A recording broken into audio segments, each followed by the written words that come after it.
Well, it's a wrap. Just got back from our last screening in Ra'anana. It was a full house, and it was in partnership with Ezra, which is the English-speaking group of Israel. I don't know what the acronym stands for, but the majority of these people do speak English, and I heard the most beautiful accents. I heard accents from London and accents from South Africa and accents from Australia. It was really great, and a few American accents as well. It was incredibly emotional to be screening for the last time in Israel this year. The crowd tonight, each screening is a different screening.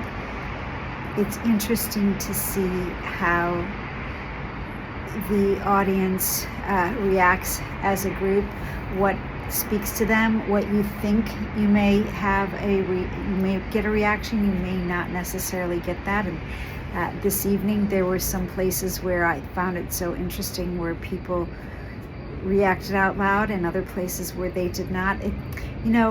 The translator plays a big role for those who did speak Hebrew this evening, because we ran the subtitles. And I had this conversation with Rotem on the taxi ride, the $5 million taxi ride to the train station. The translator plays an incredibly important role. And even when I do my book clubs and we read a translated copy, it's important. And I've spoken at the book discussions about this. It's really important who you pick as your guide. However, we're in very capable hands. Because Rotem also served as our translator, and I knew he'd be the perfect person for that role. And I have many other plans for utilizing his Hebrew expertise in the future. I said goodbye to Rotem on the train, and of course, I cried as well. I can't explain what it feels like to get to this point. I don't know how it happened, but after the amazing Q&A was over, and there were some wonderful questions asked, really personal questions, tough questions, and questions from the heart, and honest questions. And we should have some clips that we'll be able to share with you of the discussion in Ra'anana. But I had the opportunity of being positioned by the door as people left. And I connected with an artist who, it is her goal. She has a beautiful grasp of color. I think it's the artist Agam, who does that dimensional kind of Bauhaus, but not 1980s looking. Anyway, very angular. But her artwork, she has a goal. Just like I want us, the entire team wants 6 million views for Traces. This artist wants to paint 6 million rectangles and have this displayed at some point. So I'm looking forward to some type of collaborative partnership with her and her family. She comes from, I believe it's South Africa. It's so fun to listen to their accents. Don't they all sound so smart? They could read a recipe from Better Homes and Gardens and it would sound absolutely brilliant. I also ran into a woman named Sabrina who was very interested in bringing Traces to South Africa. So who knows? I met a gentleman who made Aliyah. That means, Aliyah, I think I told you, means rising up. And that when you move to Israel, you make Aliyah. And he made Aliyah from London. He had his name, I think, was Colin, and he had some really good questions. It was just, I don't know, it was the perfect wrap. The crowd was unwrapped. I've come to a place where I didn't know what to expect,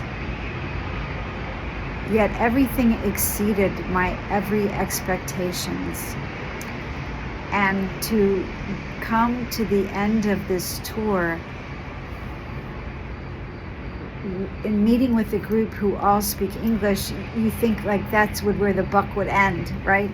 But so many people came up wanting to connect with the film and wanting to bring the film to other places. And the same thing happened at Haifa University the night before. People want to take it and they want to bring it out into the world. And that's exactly the plan. I'll just say it all along. Oh, that was the plan all along. But truly, working with Rotem, who is our international outreach coordinator, this is the plan.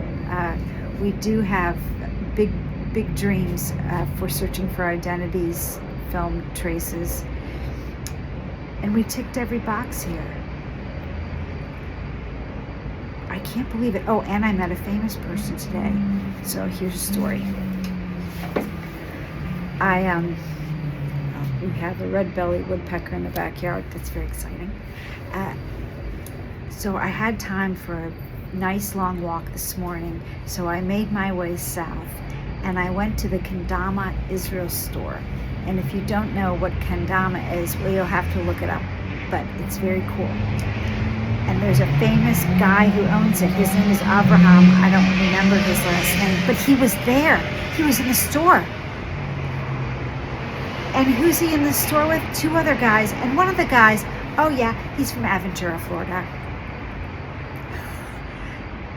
And he knows a family member. He went to school at FAU in Boca, like 5 minutes from where I lived 150 years ago. It's such a small world. I mean, it goes back to when the flight attendant, and then I have the meeting with the Zikaron Bus Salon, and there's Eleanor, and the flight attendant is Ben, and I actually ran into Annette Goldstein today just walking around. It's a very small world here in Israel.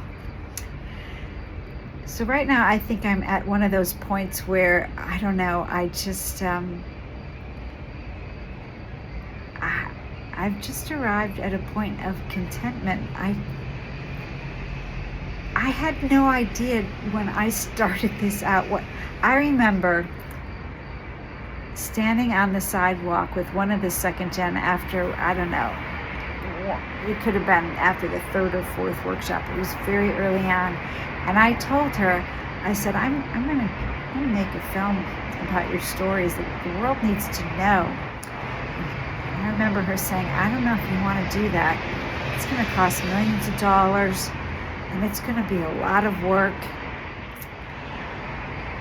And I thought, it's kind of like childbirth. You don't know. But it didn't deter me. And then I remember having a phone call with another woman who is very well respected in this field of Holocaust education and preserving the stories. And she works for a major university, which right now is kind of going through some tough times. Thanks. But I remember telling her that I wanted to do this film about the second gen, and she told me, you'll fail, no one's interested, no one cares. She was, you could tell that she just, I don't know, maybe she had a rough day. But I put down, I finished talking with her, and I thought,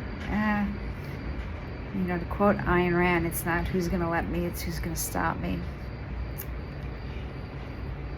And I just remembered when I was in first grade, my first grade teacher, Mrs. Broder, she took me outside of the classroom because she caught me trying to sneak into the Bluebirds reading group. And I was in the Cardinals, and that was the lower group, and I didn't like that. So I thought if I nonchalantly just took the Bluebirds book and went up and sat with the group, that she wouldn't notice. Well, she did. She took me out in the hall. We were standing right next to, I remember, the place where you got your milk out of the refrigerator. and I could feel the heat on my ankles. And I remember her saying to me, she goes, "You are stupid and you are never going to learn to read." And you know, it just kind of bounces off. I did learn to read. And looking back, maybe that's not even what she said, but that was my takeaway. That was definitely my takeaway. So you put me up to a challenge, and I'm a dog with a bone. I apologize if this is rambling a bit, but yesterday I ran out of space on my phone, and I thought everything was in the cloud, but evidently there's 128 gigabytes. That's not. I don't know what I did. I'm sorry, Bruce. I don't know what I did. So I'll keep this quick because I got rid of all the books on my phone, which was horrifying. Today's the last day that I'll be here in Israel, and I've been writing all morning, so I thought if I don't stop, well, technically my computer died. But I'm going to go have a last look around, take a walk down the promenade. Then I'll get ready to pack and make my way back to Florida. I have learned a lot this week, and I'm still processing all of it. I feel like I have so much more now to learn and so much more to do. And I have a confession. I feel like I'm just going to say it, I feel like I've ripped a Band-Aid off individuals who have seen the film, second, third, first gen. And I need to keep going because I've kind of left them, particularly in the workshop and with the discussions, because the film provokes emotions, it opens doors to memories, it invites reconnecting and moving forward, it invites documenting stories. It's a platform, it's an invitation to say, tell me, we need to know. And now I'm leaving. Well, I find that unacceptable, so I do plan on coming back. I don't know how that's going to happen, but when you put it out there, you make it real. So I really think this should at least be a monthly affair. I'm just kidding. But I definitely feel this is something that stands as a first chapter. And I will say a first chapter now written. Well, almost. I have one more journal entry, but it is a chapter written. There is a lot of work to do. Rotem, we have a lot of work ahead. Lisa, Kathy, the entire Christy, the entire Searching for Identity team, the film crew. We have so much work to do, but it's work that needs to be done. It's work that I have a hard time discerning between the work and the passion. Perhaps that's a little bit of the manic in me, but I'm up for it. And as I told those amazing women at Zikaron Basalan, just tell me where to stand. We have so much to do. It's so exciting. It gives a sense of purpose. We are putting good into the world, and despite everything, we can't help but survive and thrive. So on that fine note, I will say to myself, bon voyage, Stacey. Safe. I'll have a safe flight, happy travels. I'll see you back stateside, and so much. There's just so much. There's so much. And I invite you to do this so much with me. Mwah. Bye-bye.